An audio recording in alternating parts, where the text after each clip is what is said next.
So for assignment 8, we are going to be doing a contour drawing of an object with the pen tool. And we're going to be shading it in just black with the pen tool. So this is different than the shading that we have done in previous assignments. This is the drawing that I'm going to be doing. It's an urn or a water pitcher, but I really liked the lines and the shape of it. The purpose of this assignment is to draw what you see and not what you know. And you'll hear Mr. Peacock say this all the time in our art class. Some people draw the same thing the same way all the time. So people will say, I'm going to draw a teapot, and they'll draw a teapot at the same time. They'll say it has a little spout, and then there's the lid, and the teapot, and the handle. This isn't a very good one. And they'll draw it the same way all the time, instead of drawing the actual teapot that they're looking at. So when you're doing this assignment, pay careful attention to the object that you're drawing and try to draw it exactly as you see it and not how your mind thinks that it should look. So I'm going to start by drawing the outline of the object, just very simply with the pen tool. When I start sketching where I'm limited by the size of my canvas, I like to just make some little marks so I know that it's all going to fit after I get it filled in. So I know I'm going to have the bottom here, and then the fattest part of the sides are going to be here. Then it goes up. It's kind of evenly thin on both sides. The top curve comes down, and then the edge of that is over here. And the pitcher comes up as high as, or the handle comes up as high on the one side, comes down and attaches here at the fattest part. So that looks a little weird, but now I know that the way I'm going to draw it is all going to fit inside my canvas. Before I start drawing and I realize that, something's going off the edge or whatever. So I've made my little sketch marks, and then I'm going to make a new layer so I can turn those off later so I don't have to try and erase them.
Okay, once I have the shape of my water pitcher or my urn sketched in, now I'm going to go ahead and I'm going to look for the shadows. And there's some different reflective shadows in this, so I'm just going to kind of pick the most basic ones, and I'm going to sketch those in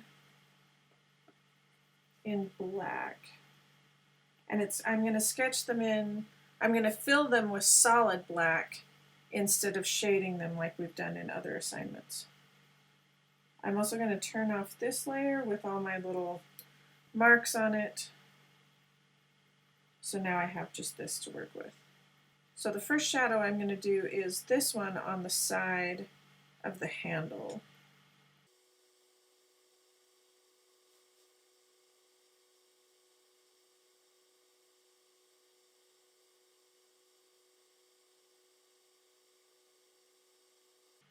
Now if you don't want to fill that in completely, as long as you're careful to have closed off all your edges, you can go to this paint bucket tool and you can try and fill it in. And if that happens, if it fills up where you didn't mean to, you can find where you forgot, where you didn't complete all the edge. Because it will, if you have a gap in your picture, it will leak out. I'm going to try it again. Okay, so that works. So you can fill in your shadows that way, and then you can clean up the edges with your pen tool.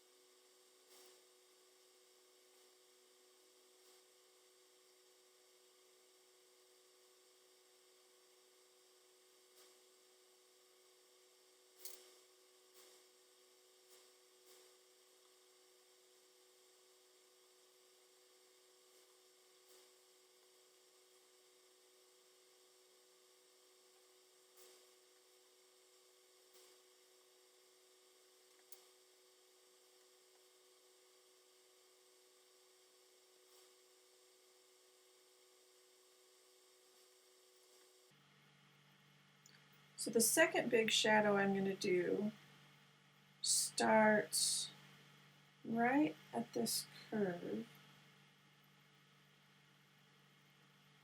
It goes down.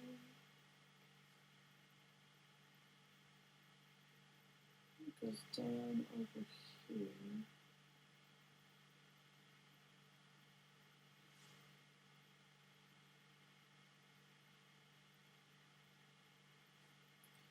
Then it leaves this little bit white.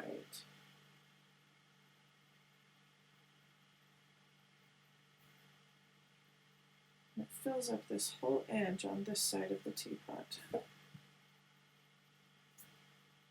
Except for this really white lip up at the top.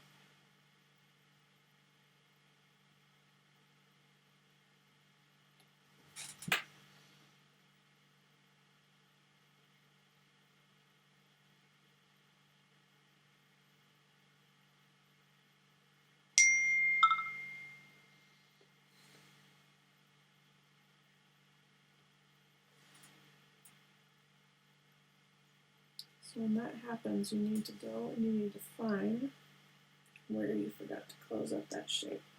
Alternately, you can just fill the whole thing in with pen, but this is a quick and easy way to do that.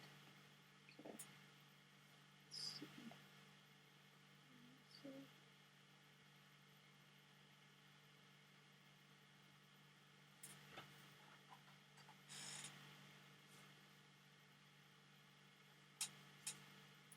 Sometimes the edge of the eraser tool is too fuzzy, so what you can do is you can draw over it in white instead of trying to erase the black, and that will give you a much cleaner edge.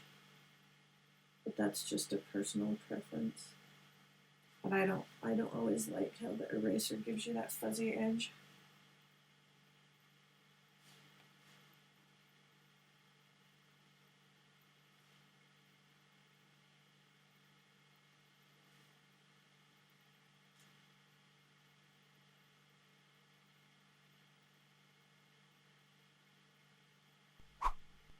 Okay, so this is just a really simple example, and you can get as detailed or as complex as you want to, but this is how to do a contour drawing of a single object.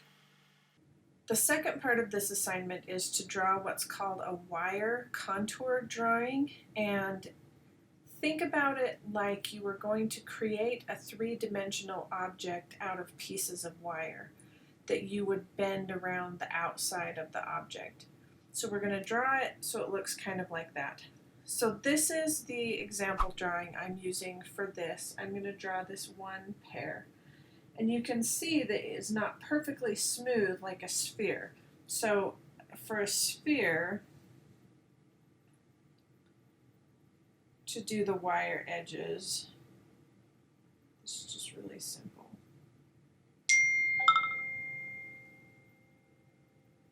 It would look like that. But my pear has, you know, different lumps and bumps and things that you need to think about when you're making it 3D. So I'm going to draw the outline of it as I'm looking at it. And remember, draw what you see and not what you know.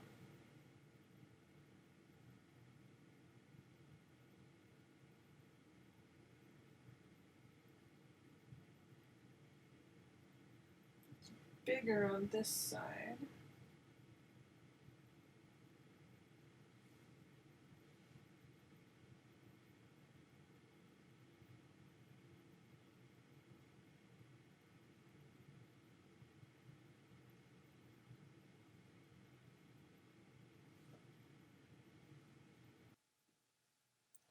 Okay, now I'm going to start putting in my cross contours or my wire contour lines, and I need to pay careful attention to the place where there are plane changes in the pear. You can see in the drawing that it's fairly smooth up here, but then it starts to bow out or get bigger and fatter here, and I need to figure out how to do that with my lines.